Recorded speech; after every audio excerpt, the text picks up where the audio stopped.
para fazer esse trabalho, era necessário realmente de estudar uma proposta metodológica. Como eu fazia essas pesquisas? Eu fazia a partir das hashtags. E aquilo me remeteu a uma tarrafa. O que é uma tarrafa? Ela é um artefato da pescaria e ela tem um diâmetro, né? Ela tem uma largura definida e uma profundidade definida. Ela não é como a rede, ela não vai dar conta, por exemplo, de um grande oceano. Ela vai pegar o que está no fluxo, ou seja, o que está na superfície. E era o que a gente buscava.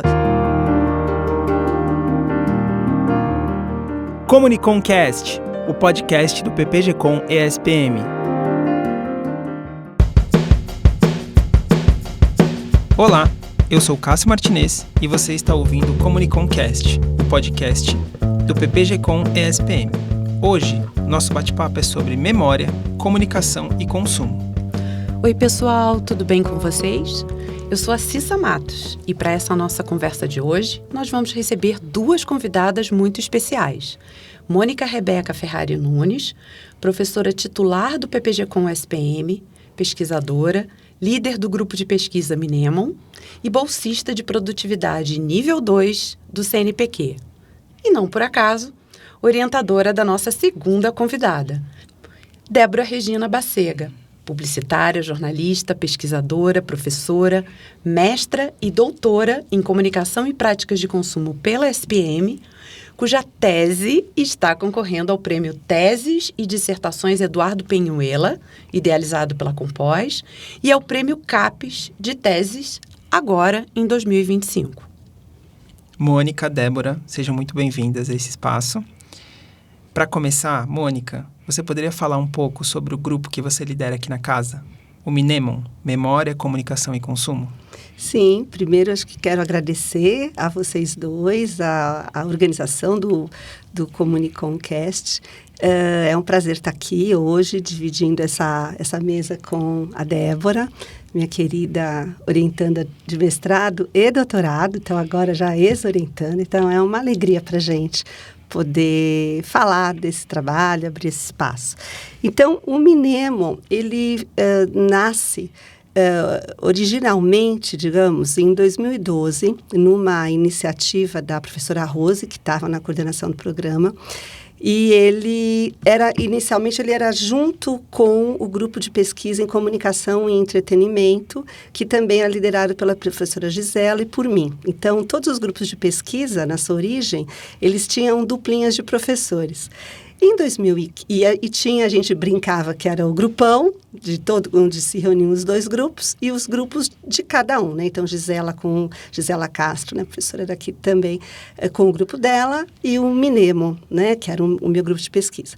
Em 2015, houve uma aproximação maior, também ainda, se não me engano, sobre a gestão da professora Rose, de conectar diretamente, né, cada pesquisador, cada professor a um grupo de pesquisa. Então, digamos que o Minemon está fazendo 10 anos, né? E o grupo, nesses 10 anos, evidente, ele reúne a discussão, sobretudo, nessa chave memória e consumo, memória, comunicação e consumo, que eu já trazia isso como minha formação, tanto no mestrado, mas que afunilou no doutorado. Então, é a minha formação de base, os estudos do campo teórico da memória. E era essa proposta de conectar com o consumo. Eu entrei na SPM também em 2012, né? Entrei nesse momento, né? E o grupo ele é formado por orientandos, pelos meus orientandos, alguns egressos que às vezes participam também, mais firmemente pelos orientandos e por 3 professores de outras instituições que seguem comigo desde o início, né? Inclusive, uma dessas professoras é da Universidade do Minho e ela é brasileira, mas ela já está em Portugal há muito tempo e ela participa do grupo com regularidade. Nesses 10 anos, a gente conseguiu, né, editar 3 livros, frutos de pesquisas do CNPq, que eu fui a coordenadora. Um deles sobre a cena cosplay, outro sobre steampunk, medievalistas e os cosplayers também, e esse último que nós lançamos no final do ano passado. Eu digo nós porque é sempre um projeto de pesquisa que eu coordeno, que eu elaboro e que os meus orientandos, os parceiros do grupo vão desenvolvendo junto, né? Então, o último é sobre memórias do futuro em textos culturais midiáticos, que foi a minha última pesquisa. Agora eu estou numa outra que começou entre 24 e 25, mas o livro foi resultado disso.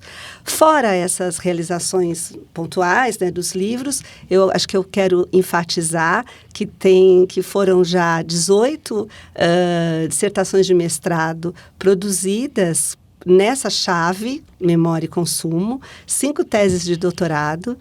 E, além disso, nós promovemos encontros com regularidade, sempre muito a ver com a própria história do grupo, né? Então, um desses encontros é o ciclo de estudos Jerusa Pires Ferreira, uma ensaísta, professora, semioticista, que é uma inspiração para mim de pesquisa. Ela faleceu em 2019 e, desde então, nós fazemos eventos em que nós trazemos pessoas ligadas a essa pesquisa da Jerusa, né? Então, sobre cultura popular, sobre oralidade, sobre memória. Os diálogos Memória e Mercado, eu gosto muito de falar dessa iniciativa, que foi uma iniciativa que partiu dos alunos do grupo, em que nós fazemos em parceria com o Arenas, que é o hub de negócios da SPM, né, ligado ao curso de publicidade, que é conduzido pela Renata Alcalde, que também foi minha orientanda de doutorado, em que nós trazemos profissionais do mercado a partir de uma curadoria que o próprio grupo faz de peças publicitárias, em que a gente reconhece elementos de memória naquele tipo de comunicação. Então, normalmente, a gente faz um diálogo mesmo, né? O grupo faz uma leitura daquelas peças e a gente, e as pessoas do mercado, os criativos, vão dialogando, né? O último que nós fizemos foi sobre, nós trouxemos um dos roteiristas da propaganda da Elis Regina, super polêmica, né? E o resultado daquilo também foi uma produção de um texto que eu desenvolvi com mais 2 orientandos, publicado e tal. Então, a gente tem esse tipo de trabalho, né? Quer dizer, e também uma outra jornada que é a minha muito cara, que é a jornada Felipe de Oliveira Costa. O Felipe foi também orientando o meu de mestrado e doutorado, quando, infelizmente, ele foi vitimado pela Covid. E, desde então, eu também, talvez por todo esse olhar para a memória, né, eu me preocupo, e nós fazemos também um ciclo de temas, de profissionais que vêm desenvolver aquilo que ele estava desenvolvendo, né, a sua pesquisa inacabada. Então, que é um pouco essa discussão de moda, de memória, marcária, de cidade, era o trabalho do Felipe.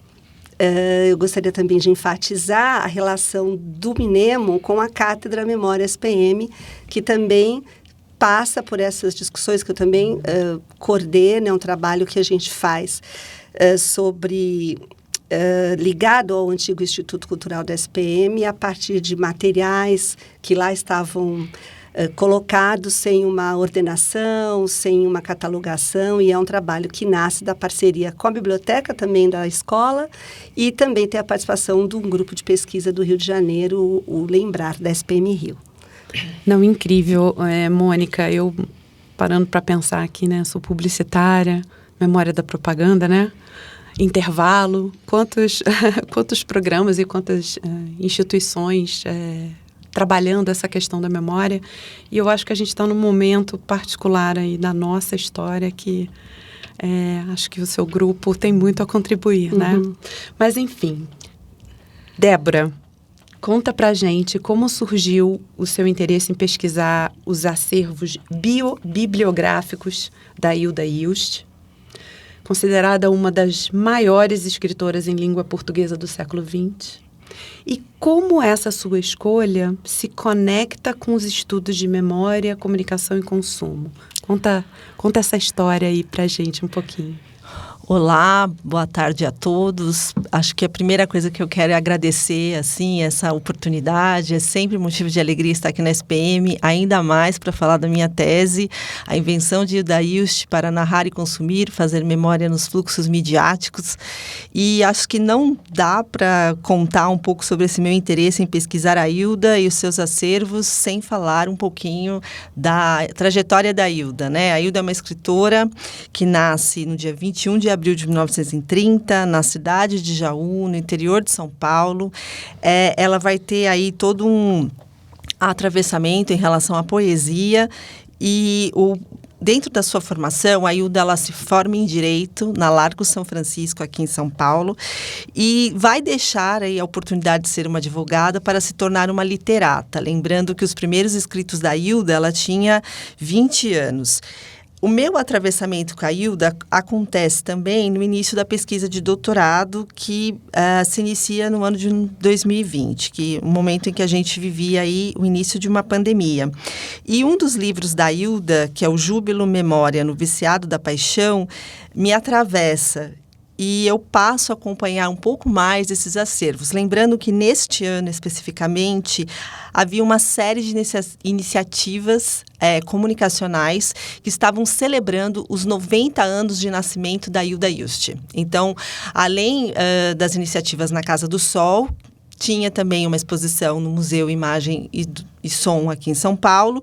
E aí, com a pandemia, todos esses espaços de cultura são fechados por conta das medidas sanitárias, né? E aí a gente tem uma intensificação da questão dos acervos em fluxo midiático. O que eu quero dizer com fluxo midiático? São esses acervos que não estão apenas num único local.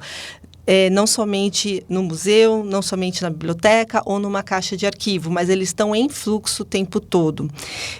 E parte disso a gente conseguiu perceber com a própria criação de algumas práticas relacionadas aos acervos da Hilda, como um canal no YouTube, que é o @curadoriahilst.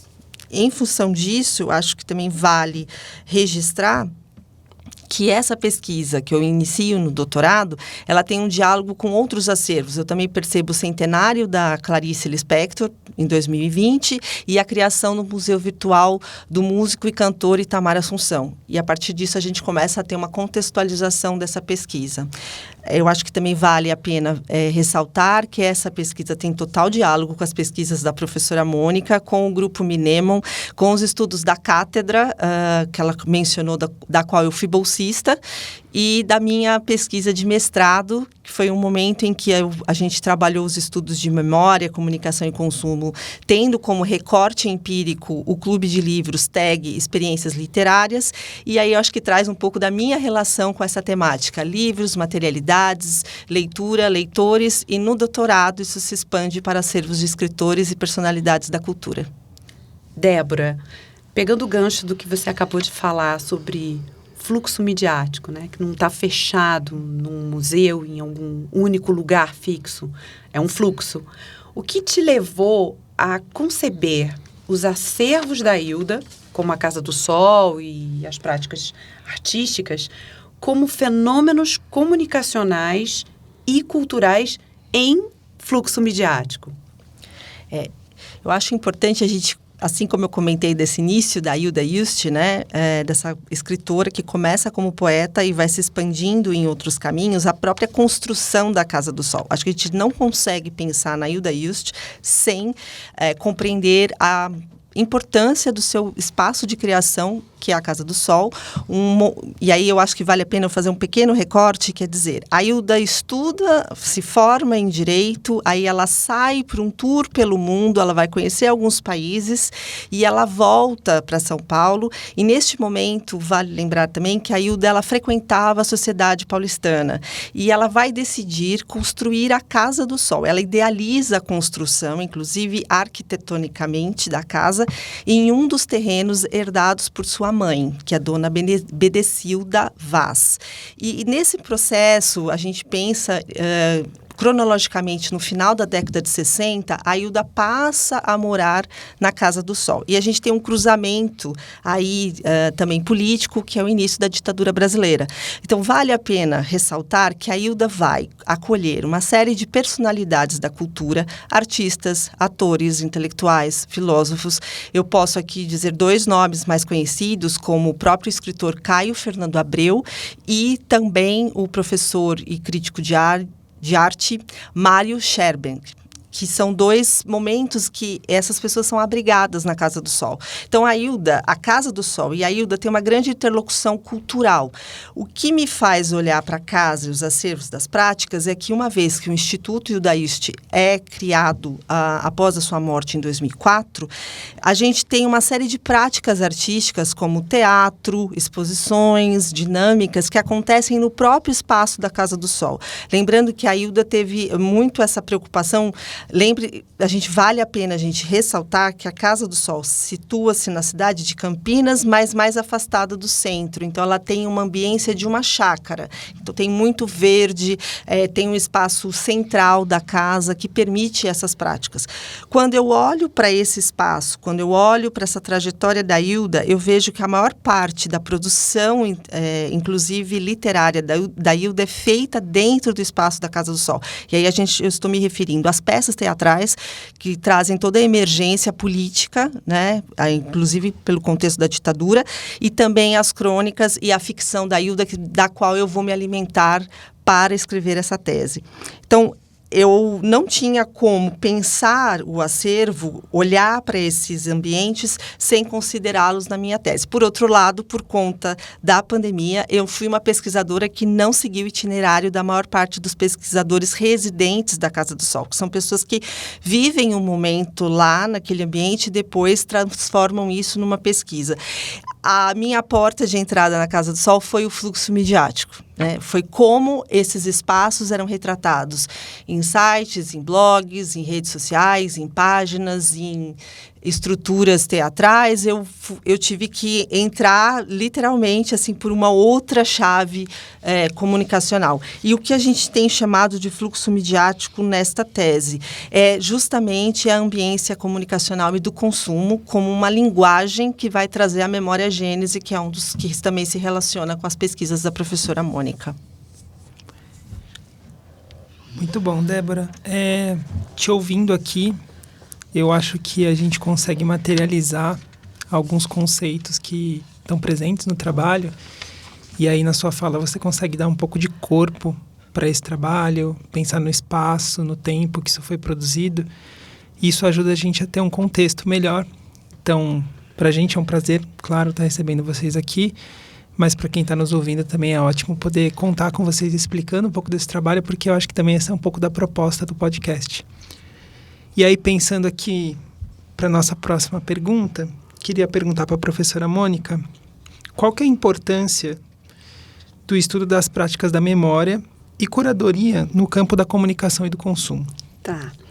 Então, acho que é bem bonita essa proposta de vocês, né, que vai promovendo esse diálogo a posteriori, né, porque a tese da Débora já foi gestada, defendida, e a gente está aqui falando sobre.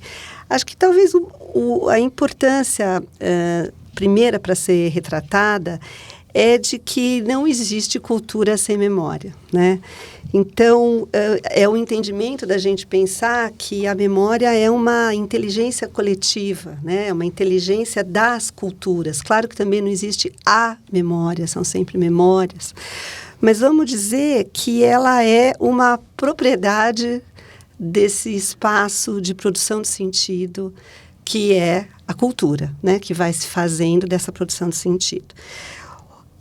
Você, Cássio, trouxe agora essa importância da gente dar materialidade a essa discussão.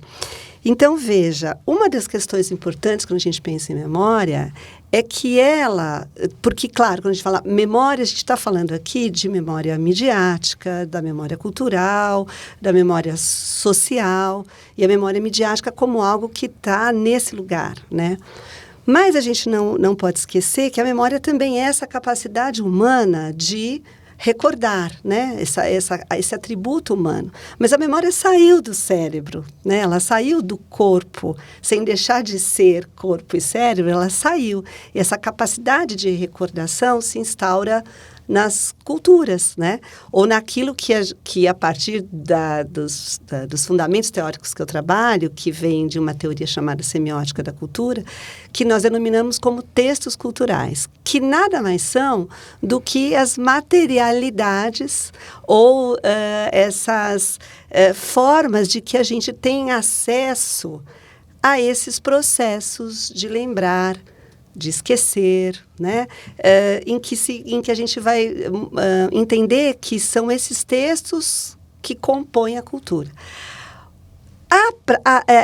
Esses textos, eles também terão que sofrer essas práticas. Por isso que eu achei bem bonita quando vocês trazem estudo das práticas de memória e da curadoria, porque a memória também vai se fazer dessa materialidade e que também vai convidar a uma prática, porque ela tem que ser codificada, ela tem que ser transmitida. Nessas transmissões ela é posta em circulação e ela é praticada, né? Ela tem práticas. O que a gente poderia também associar né, não só essa questão de práticas, mas uma associação de políticas, né? Então, a curadoria, no caso do trabalho da Débora, né, que vai também proporcionar essa leitura sobre esses acervos e, de alguma forma, também realiza esse processo, né, de selecionar, de organizar, de trazer a público um determinado conteúdo, também é uma forma de fazer uma política da memória, né? Então, também é uma forma da memória se inserir numa outra chave. E, nesse sentido, é fundamental a gente pensar no campo da comunicação e do consumo. Quer dizer, por que é de fundamental importância? Porque eu acho que quando a gente pensa nas práticas da memória, na memória praticada, na experiência das curadorias, desse observar que ela faz dos acervos em fluxo midiático, porque a gente vê a produção de um sentido, né? Quer dizer, se produz sentido, se organiza, cria-se uma cosmovisão. Quando a Débora, o olhar que ela tem aí sobre esse trabalho, depois ela vai poder explicar melhor, né? O que ela faz, o que ela fez para ler esses arquivos em fluxo. É isso, quer dizer, quando você olha, entra na internet, vamos pensar o exemplo dela, entra lá e aparece para a gente no Instagram uma poesia da Hilda Hist, ou aparece coisas que a Débora não usou, que a gente conversou, falou assim, vai ser vamos para o lixo, mas não era o lixo exatamente. Depois Débora lembra o nome disso, mas tinham tantas coisas que... era o que não vinha na tarrafa, a Débora depois vai contar. Mas, assim, tem coisa, você entra lá e é tudo ao mesmo tempo agora, né? O que a curadoria faz? O que o olhar... E aí, nesse caso, eu vou falar dessa curadoria no olhar da Débora, né? Quer dizer, o que ela faz? Ela vai dar vai produzir um sentido, vai dar uma organicidade para aquele material, vai criar uma hierarquia, vai criar uma ordem, também estabelece uma certa relação de poder sobre esse material, né? Então, nada é tão ingênuo assim.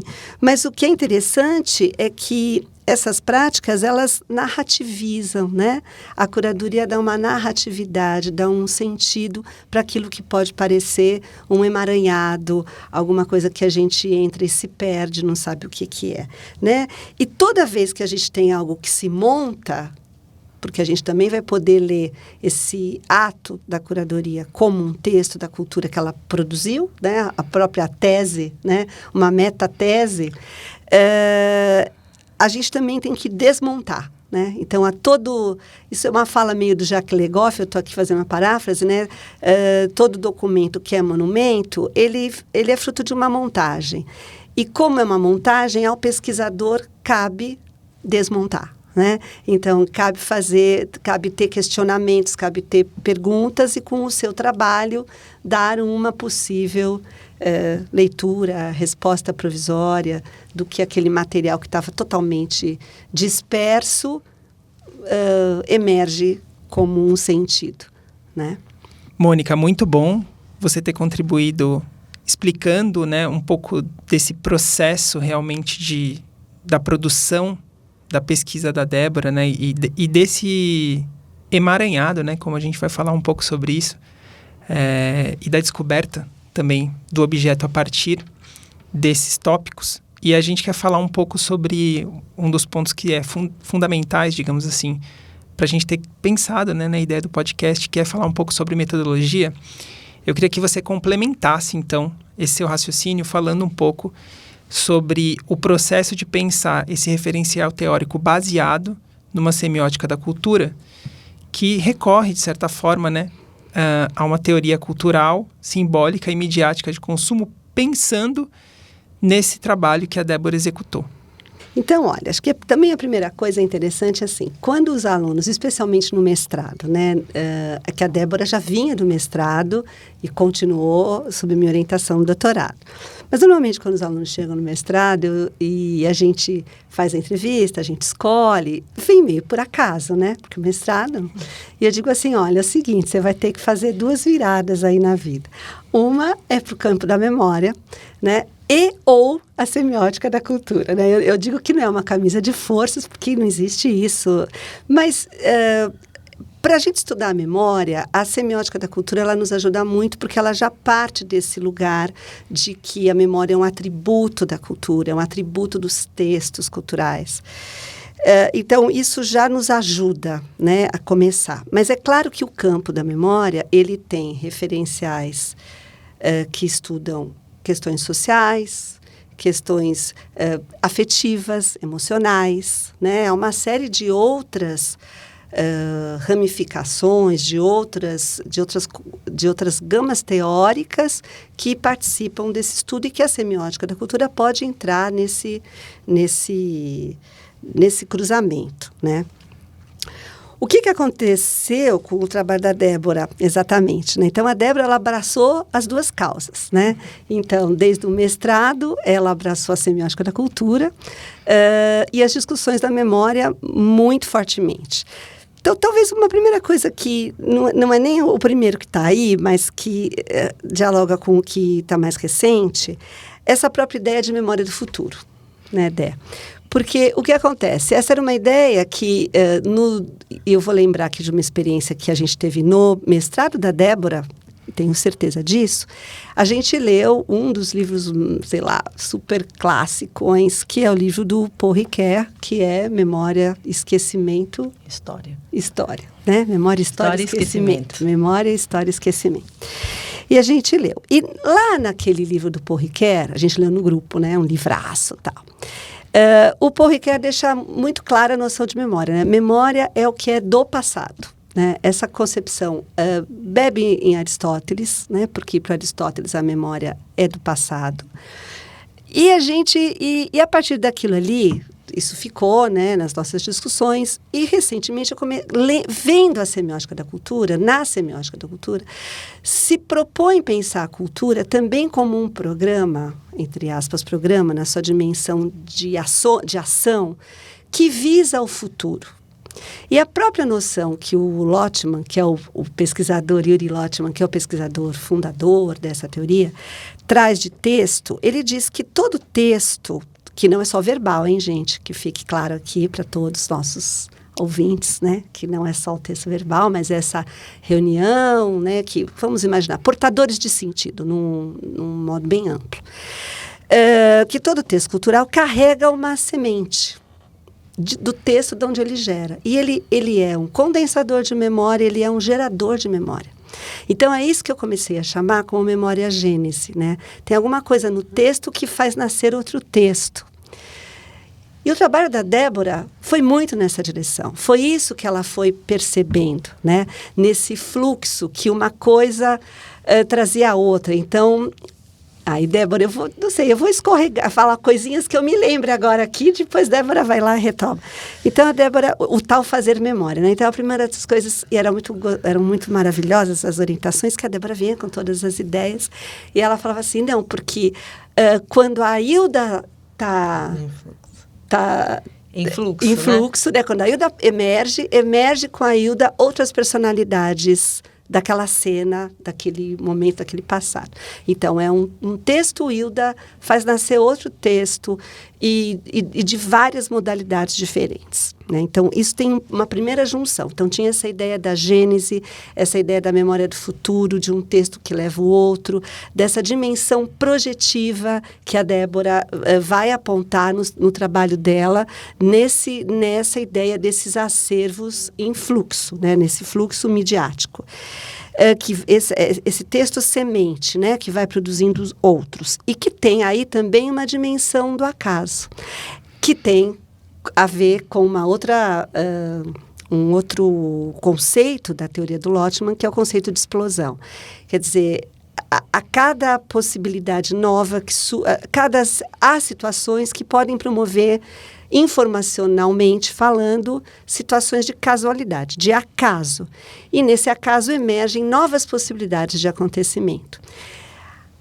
Aí, nessa conversa toda com a Débora, isso foram, né, muito tempo, né, os anos aí do doutorado, a Débora tinha que achar uma forma de falar da metodologia, mas afinal, como é que ela ia observar isso que está em fluxo? Isso que hoje está e daqui a pouco é outra coisa completamente diferente. Aquilo, eu vou lembrar, né, as poesias tatuadas da Hilda, milhões de formas, ela traz melhor depois, que a poesia da Hilda Hilst aparecia nesse fluxo. E a gente começou a falar, e um dia eu falei assim, a Débora, não era arqueologia, eu sei que era um termo que a gente falou, mas que não era algo, porque todos os termos que a gente pensava para ela, como é que você vai propor uma metodologia para olhar esse fluxo? Como é que você vai pegar alguma coisa que está no fluxo? E aí a Débora foi criando uma coisa fascinante, né? Que um dia ela chega e fala para mim que acho que eu usei um termo que a gente falou, não é, ou você usou um termo, eu falei, não é. Era escavar, né? Porque isso, não era terra, isso. Não era fixo. A gente primeiro começou a falar, fazer uma escavação. Eu falei, não, Débora, você não está escavando, porque não tem nada fixo para escavar, né? Você não está na terra. Aí um dia ela chegou com a ideia que parte também da vida dela, né? Do avô, que era pescador, da tarrafa de hashtag. E aí ela conta, porque é um texto que nasceu da criação dela, né? Mas é isso, né? As nossas conexões são tão ligadas nessa dinâmica do texto que faz nascer texto, e quando nasce um novo texto, isso é importante que se diga, esse texto nasce diferente. Não, então, por isso que é uma memória do futuro. Não é só alguma coisa que está lá igual. Não, a cada vez que ela se detinha sobre esse fenômeno em fluxo, outras coisas apareciam. Mas aí, acho que a tarrafa é criação da Dé. Débora, você criou uma proposta metodológica muito original. Você menciona os artefatos e, como a Mônica comentou há pouco tempo, a tarrafa, né? Esses termos, essas ideias, como é que você criou essa metodologia com tantos atravessamentos e tantos detalhes. Então, fala um pouquinho sobre essa proposta metodológica, explica os nomes que você escolheu a dedo, e sei, né, que com muita dificuldade aí, com muito trabalho árduo, e como essa metodologia te ajudou a compreender a genealogia da Hilda, né, como um todo, e as novas camadas de memória que emergem justamente desses acervos. E, claro, quais foram as suas principais descobertas? Estamos muito curiosos aqui para te ouvir. Bom, vamos lá. Eu acho que, para começar a falar dessa proposta metodológica, eu preciso falar um pouco do que foi o desafio de fazer a própria tese, né? A gente tinha uma pergunta norteadora, que, como a professora Mônica colocou, quando Hilda Hilst está em fluxo, quem mais está? Aí eu acho interessante colocar que a ideia que a gente trabalhou o tempo todo é que fazer arquivo não era sinônimo de fazer memória. E aí eu bebo também dos temas de arquivo, também derivando das pesquisas da professora. Então, eu estudei Fausto Colombo, que é um sociólogo italiano, que trabalha a incompletude dos arquivos como arquivos imperfeitos. O que eu quero dizer com isso? Nós, por mais que façamos o arquivo, o armazenamento de informações, nós nunca teremos a sua completude. Algo sempre vai faltar. Então, esse era um ponto, né? Eu não partia das diretrizes somente arquivísticas, mas havia um diálogo com a cultura. Então, essas novas camadas de acervos que a gente via em fluxo, elas já tinham essa determinação.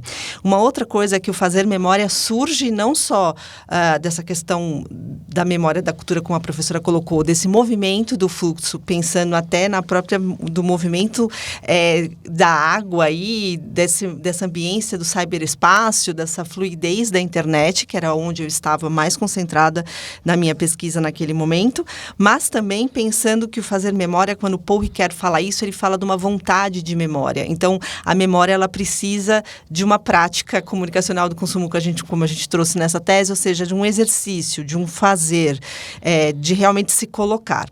Para entrar nesse fluxo midiático que era muito questionado, como encontrar esses acervos, como eu ia observar isso? A primeira questão foi entender que de todo o material arquivístico de acervos da Hilda Ilst, eu ia ter que escolher uma chave. E eu acabei escolhendo, nesse percurso, as relações, as parcerias artísticas e fraternas da Hilda. Então, quando a gente fala genealogia de Hilda Ilst, eu estou entrando nesse eixo, né? Uma vez que não era possível dar a completude nem dos arquivos, muito menos da própria vida e trajetória da Hilda, eu tinha que escolher uma diretriz. Então, a diretriz norteadora da hipótese era essa, né? A gente começar a pensar essas práticas. Por que eu também faço essa escolha? Porque na observação dos acervos da Hilda, eu fui percebendo toda essa interlocução cultural. A Hilda, ela foi uma pensadora, foi uma escritora, e ela se posicionava e acolhia essas pessoas. Muitas pessoas começaram suas carreiras artísticas a partir desse contato com a Hilda Ilst, né? Isso é uma coisa muito... que me dá uma certa emoção também, porque a Hilda fez esse registro por meio de dedicatórias em seus livros.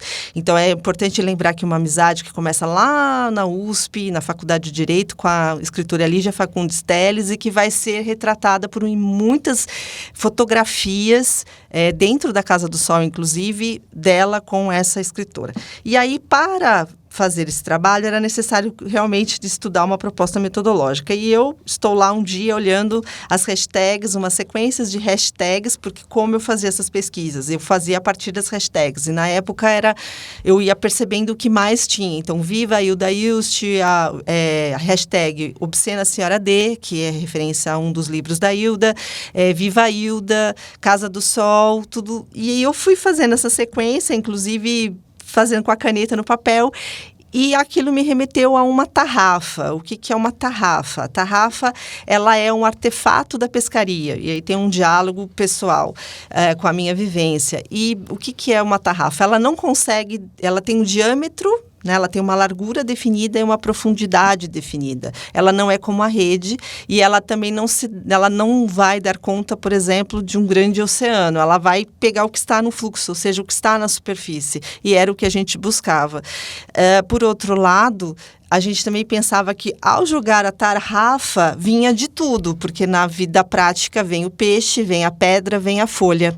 Então, quando eu jogava a tarrafa no fluxo midiático, vinham coisas que também não tinham a ver com essa aderência da relação da Hilda. E eu precisei criar, então, etapas de filtragem, que tem a ver inclusive com a semiótica da cultura, com os estudos do Lotman e da professora Mônica, de trabalhar essa fronteira, né?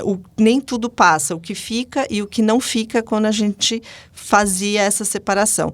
E eu precisei fazer esse trabalho também, que era entender essa ideia do fluxo midiático e do que a gente vai depois também trabalhar uma micografia de tecidos e uma seiva de células companheiras aí, que também bebe da literatura da Hilda, né, da ficção da Hilda, do livro Fluxo Floema.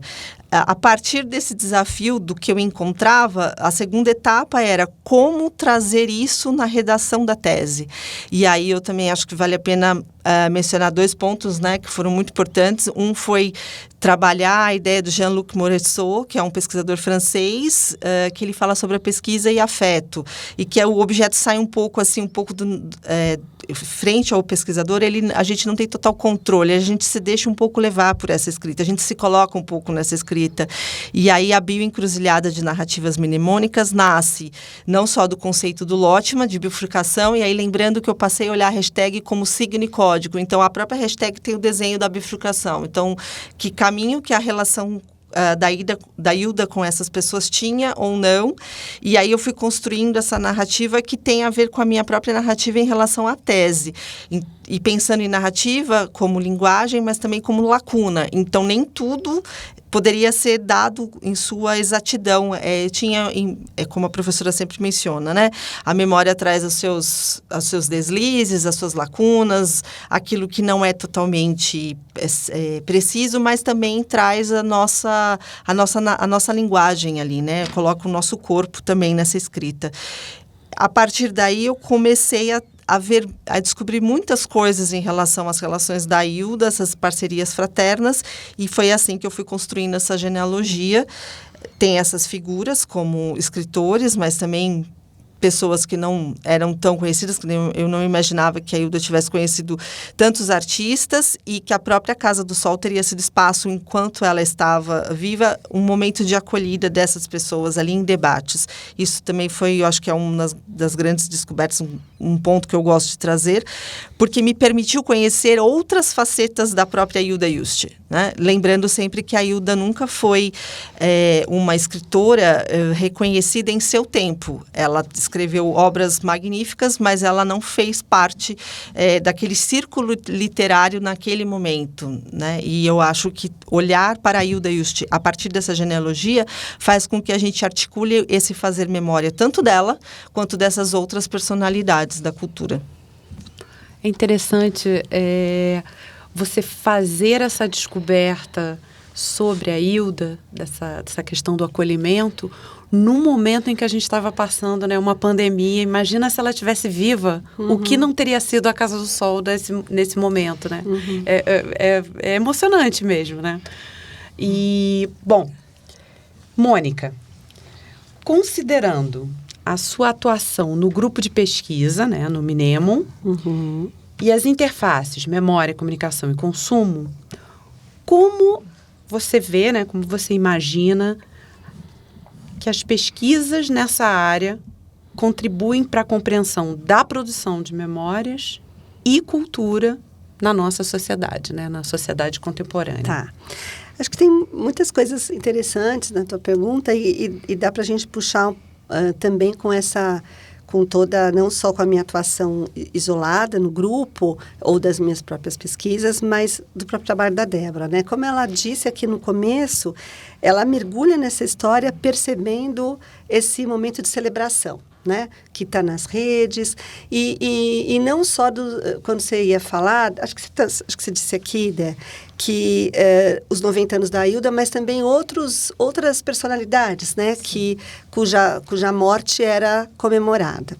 Então, por que eu estou trazendo isso aqui? Para dar um pontapé inicial, para falar que nós vivemos hoje aquilo que alguns autores, vou citar um aqui, que é o Andreas Huyssen, vai chamar de cultura da memória, ou era da memória, né? É um momento em que é muito paradoxal, até quando a gente pensa no Brasil, na nossa história, enfim. Mas, desde os anos 80, mais ou menos, começa um movimento de que rememorar e trazer determinados fatos históricos, recontar, a exemplo assim, de muitas narrativas midiáticas que, de modo geral, vão tornar a memória um objeto de culto e também um objeto de consumo. né? Então, eu costumo dizer que o consumo evoca memórias e também a memória, ela produz consumo, ela se torna objeto.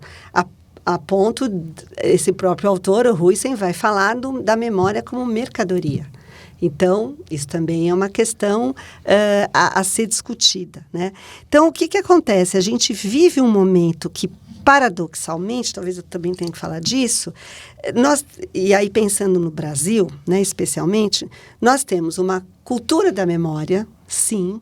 Então, é muito interessante, porque é esse movimento e é um movimento do fluxo. Vou dar aqui um exemplo. O fato do filme da Fernanda Torres, a Fernanda Torres, né, ter lá ganho o Globo de Ouro.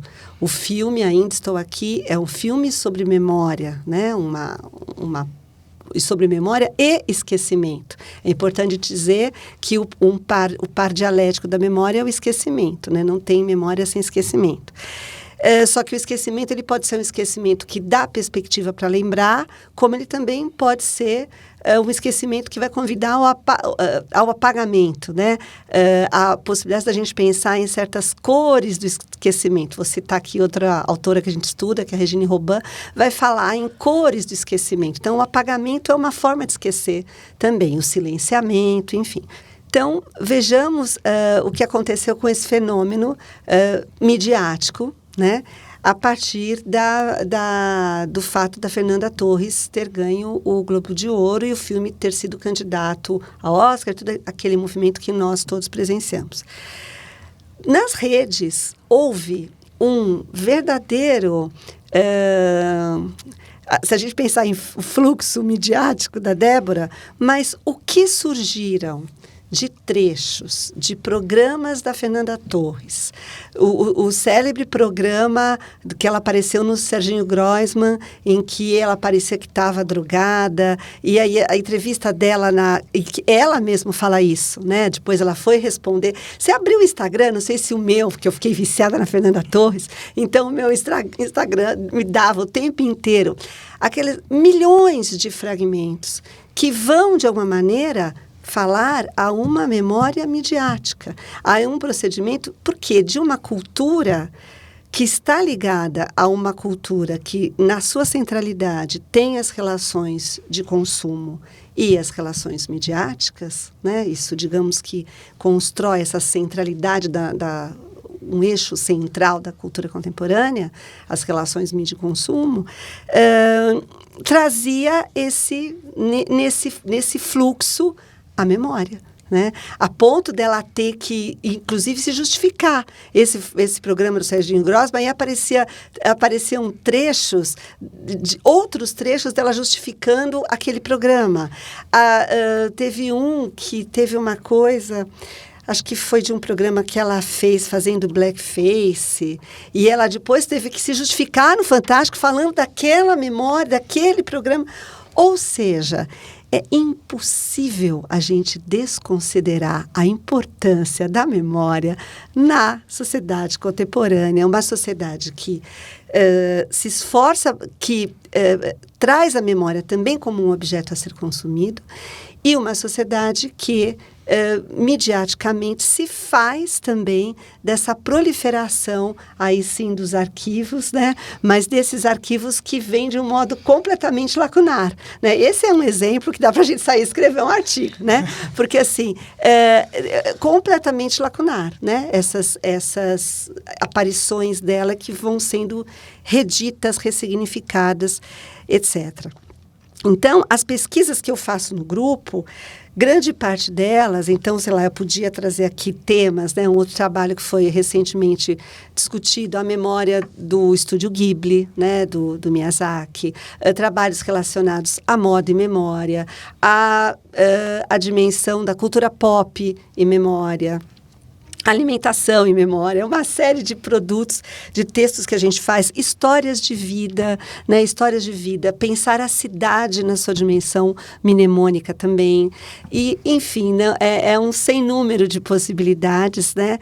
E é impossível a gente desconsiderar a importância. Por outro lado, a gente, até aproveitando o gancho da Fernanda Torres, a gente também não pode deixar de dizer dos mecanismos, chamemos de contramemória, ou os mecanismos de um esquecimento forçado, né? Mecanismos que imperam muitas vezes na nossa sociedade, especialmente a brasileira. Então, voltando aí ao Ainda Estou Aqui, como esse grande mote, né, de um filme que fez outras gerações se voltarem, e eu vivi isso em sala de aula, né, dos meninos chegarem assim impressionados, meninos, eu digo os meninos lá da graduação, impressionados com o filme, né? A ponto de uma atividade em sala, um aluno, a gente fez uma atividade e uma aluna quis trazer a avó que tinha vivido na época da ditadura.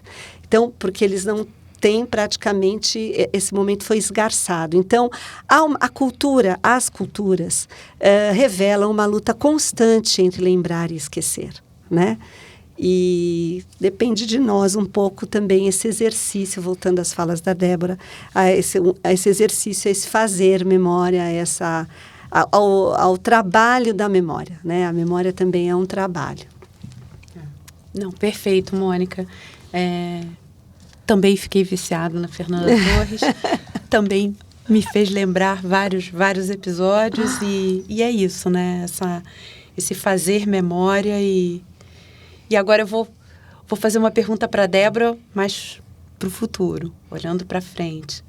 Você acredita que a difusão desses acervos da Ailda em ambientes digitais, e você teve a oportunidade de trabalhar nesse ambiente digital, não sei se lá no fundo era a sua intenção passear por esse ambiente, ou de novo foi uma circunstância, né, que te levou a isso, mas o fato é, a difusão desses acervos em ambientes digitais pode atuar como um movimento de preservação ativa da memória cultural ou corre o risco de descaracterizar a trajetória da escritora, da Ailda, tudo isso que você trabalhou na sua tese?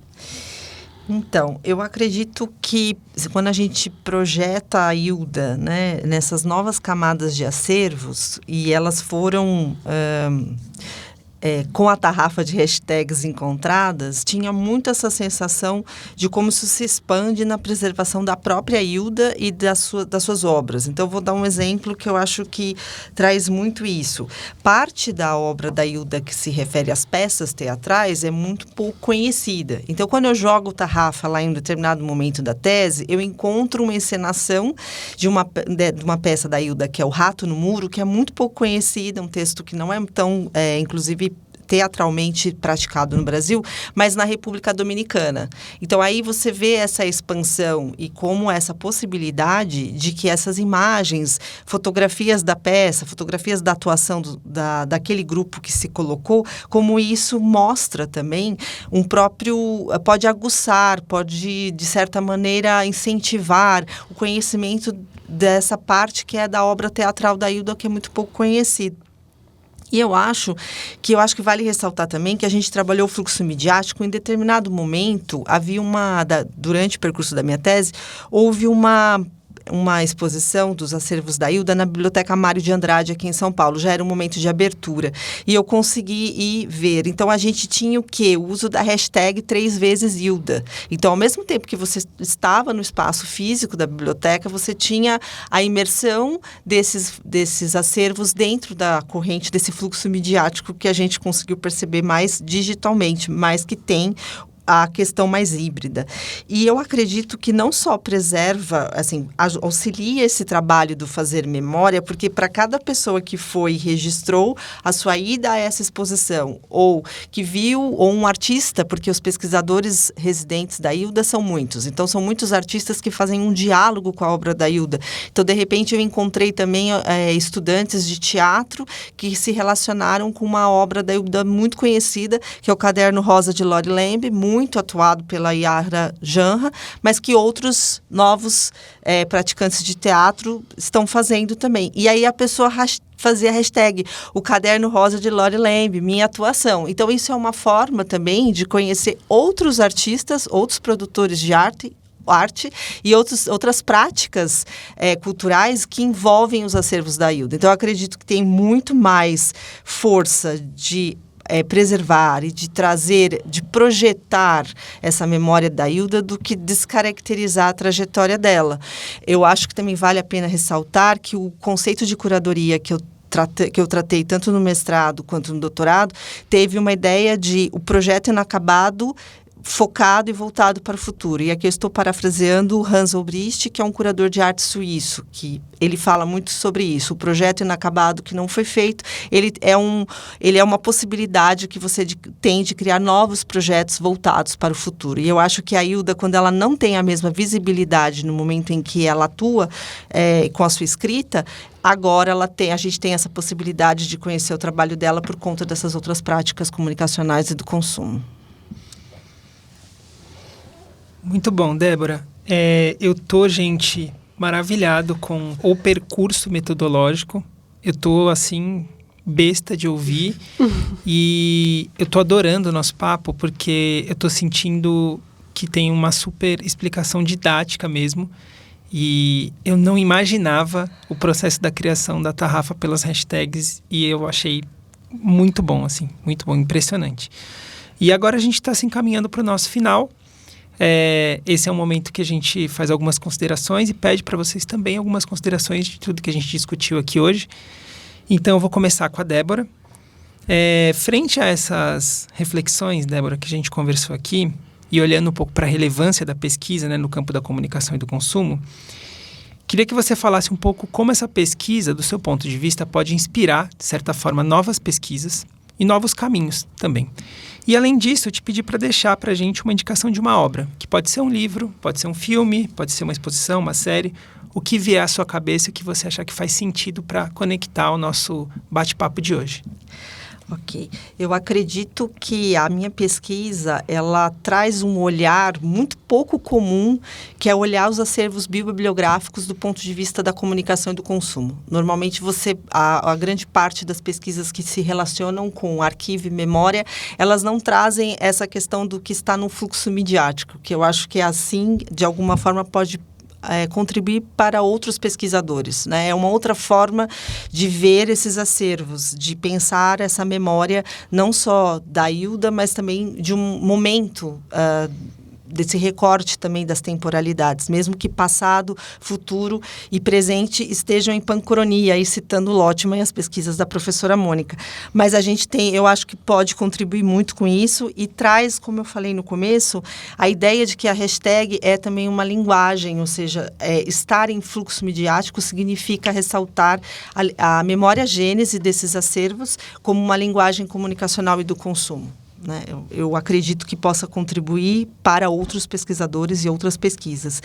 Em relação à indicação, eu não tenho como não indicar os livros da Ailda Ilst. Né? Eu mesma comecei pela poesia, que é, como eu comentei no início, Júbilo, Memória, Noviciado da Paixão, mas eu atravessei a obra da Ailda para construir essa tese. E, então, eu deixo aqui a indicação da poesia dela. Existe uma coletânea completa, e também das peças teatrais e da ficção, o que está em Fluxo Floema, e as crônicas. A Ailda escreve crônicas para o jornal Correio Popular em Campinas no final da década de 90. Então, eu acho que eu não tenho como não ter me tornado também uma fã de Ailda Ilst. Então, para mim, todos os livros, os programas dela, ou até obras que se relacionam com ela, eu deixo aqui como uma indicação para quem quiser mais conhecer essa escritora, que foi uma travessia enorme. E eu acho que ninguém sai igual diante de nenhum livro, nenhuma literatura. Mas acho que Ailda Ilst é um marco, um divisor de águas na vida da gente.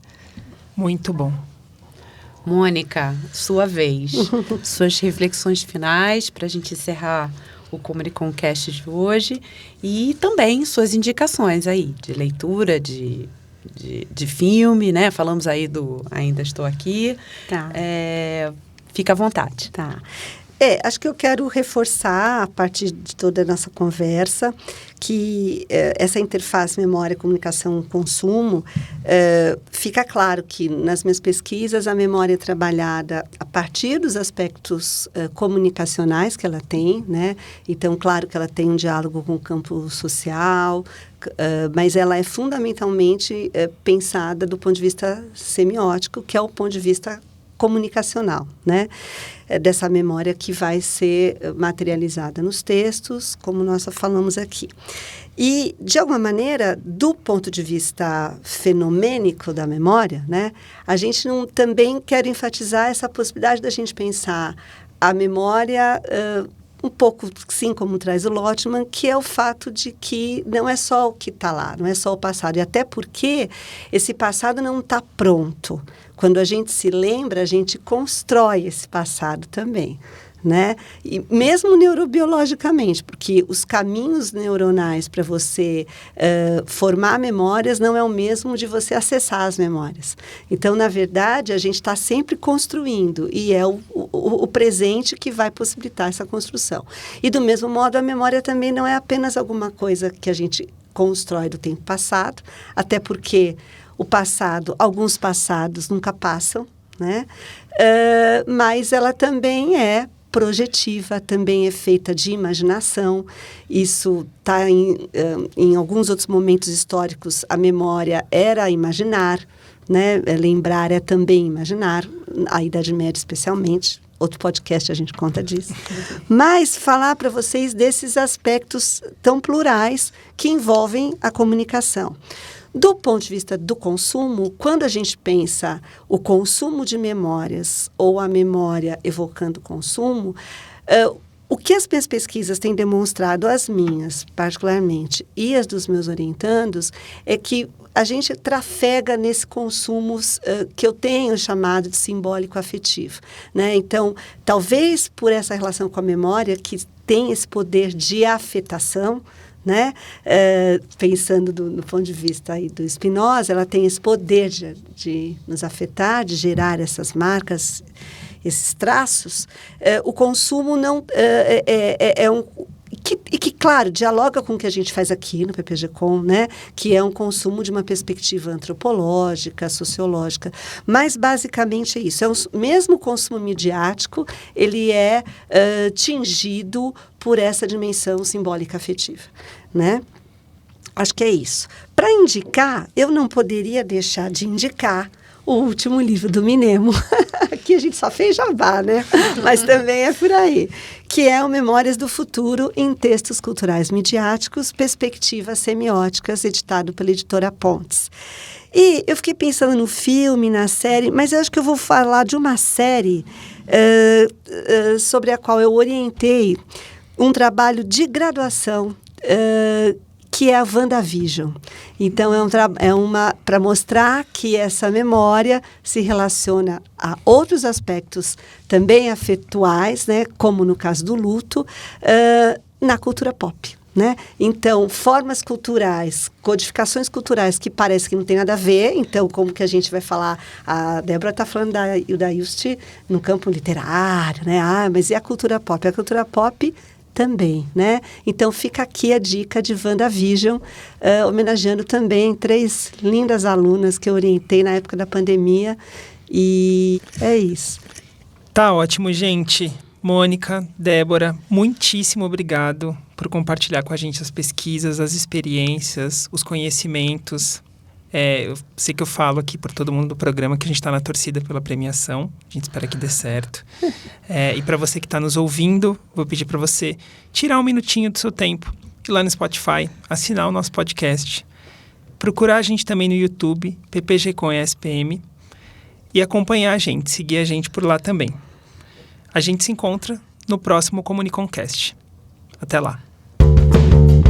O Comuniconcast, em sua primeira temporada, conta com a apresentação de Cissa Matos e Cássio Martinez. Coordenação da professora Egli Spinelli. Produção de Thaís Ortega e André Sena. Roteiro de Danilo Ribeiro e Luísa Bucker.